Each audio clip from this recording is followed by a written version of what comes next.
नेपाल के रसुवा में आखिर ऐसा क्या हुआ कि देखते ही देखते नदी ने अपना रौद्र रूप धारण कर लिया। जिस पानी को लोग रोज देखते थे, वही पानी कुछ ही देर में तबाही का ऐसा सैलाब बन गया कि कई जाने सड़कें, पुल, बाजार और आसपास की संरचनाएं उसकी चपेट में आने लगी। 10 गते भादौ की यह तस्वीर सिर्फ एक बाढ़ की तस्वीर नहीं है।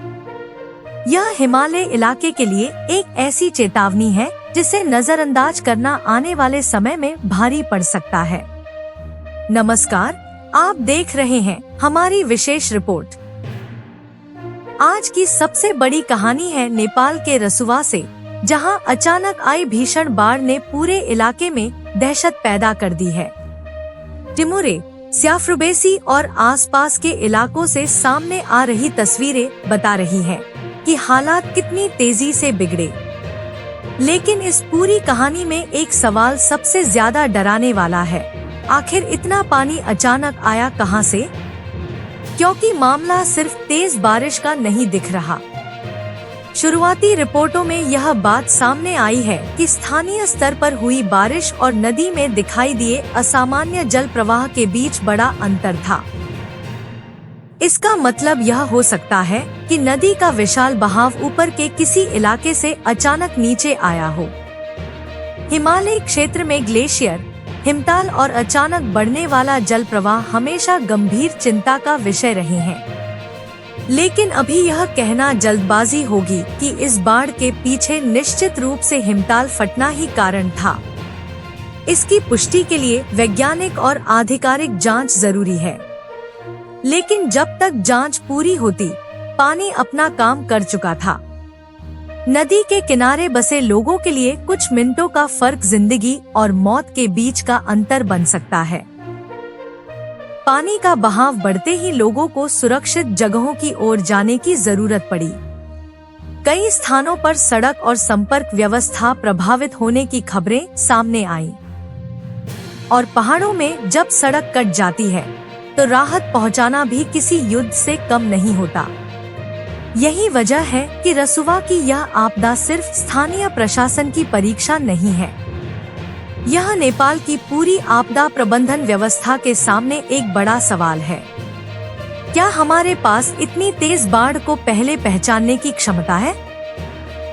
क्या नदी के ऊपर कहीं असामान्य जल प्रवाह शुरू होते ही नीचे रहने वाले लोगों तक चेतावनी पहुंच सकती है? और सबसे बड़ा सवाल, अगर ऐसी घटना रात के समय हो जाए तो क्या हमारे पास लोगों को सुरक्षित निकालने के लिए पर्याप्त समय और संसाधन होंगे? इन सवालों का जवाब अब सिर्फ कागज पर नहीं, जमीन पर देना होगा। बाढ़ का असर केवल घरों और सड़कों तक सीमित नहीं है। रसुवा नेपाल के लिए रणनीतिक और आर्थिक रूप से भी बेहद महत्वपूर्ण क्षेत्र है। यहाँ चीन सीमा की ओर जाने वाला महत्वपूर्ण मार्ग है और आसपास जल विद्युत तथा अन्य बड़े पूर्वाधार भी मौजूद हैं। अगर बाढ़ से इन संरचनाओं को बड़ा नुकसान हुआ है, तो इसका असर आने वाले दिनों में परिवहन, व्यापार, बिजली और स्थानीय अर्थव्यवस्था पर भी दिखाई दे सकता है। और अब इस कहानी का दूसरा पहलू, भारत। नेपाल और भारत की नदियाँ और हिमालय जल प्रणाली एक दूसरे से गहराई से जुड़ी है। हिमालय में होने वाली बड़ी घटनाएं केवल पहाड़ों तक सीमित नहीं रहती। नीचे की ओर नदी का जलस्तर बढ़ने पर दूसरे जिलों और आगे चलकर सीमावर्ती इलाकों तक भी चिंता पैदा हो सकती है। इसलिए रसुवा की बाढ़ को सिर्फ नेपाल की एक स्थानीय घटना समझना सही नहीं होगा। यह पूरे हिमालय क्षेत्र के लिए चेतावनी है। और याद रखिए, सबसे खतरनाक बाढ़ हमेशा वही नहीं होती जिसमें पहले से आसमान काला दिखाई दे। कभी कभी ऊपर पहाड़ों में हुई घटना का असर नीचे नदी किनारे रहने वाले लोगों को अचानक दिखाई देता है। यही अचानकपन सबसे बड़ा खतरा है। फिलहाल नेपाली सेना, नेपाल प्रहरी, सशस्त्र प्रहरी और स्थानीय प्रशासन राहत तथा बचाव कार्यों में जुटे हैं। प्रभावित क्षेत्रों में फंसे लोगों को सुरक्षित निकालने और नुकसान का आकलन करने की कोशिश जारी है। लेकिन दुर्गम भूगोल और क्षतिग्रस्त संपर्क मार्गों के कारण पूरी स्थिति सामने आने में समय लग सकता है। इसलिए इस समय सोशल मीडिया पर चल रहे हर आंकड़े को सच मानना बेहद खतरनाक है। मौत, लापता लोगों और आर्थिक नुकसान की संख्या को लेकर अलग अलग दावे सामने आ सकते हैं। अंतिम आंकड़ा केवल आधिकारिक पुष्टि के बाद ही माना जाना चाहिए। लेकिन एक बात अब साफ है, रसुवा ने एक बार फिर हिमालय की ताकत दिखाई है। हम पहाड़ों के बीच सड़कें बना सकते हैं, सुरंगें बना सकते हैं, जल विद्युत परियोजनाएं खड़ी कर सकते हैं, शहर और बाजार बसा सकते हैं। लेकिन अगर प्रकृति के बदलते संकेतों को समय रहते नहीं समझा गया, तो कुछ मिनटों का पानी वर्षों की मेहनत बहा सकता है। 10 भादौ की रसुवा बाढ़ सिर्फ आज की खबर नहीं है, यह कल के लिए चेतावनी है।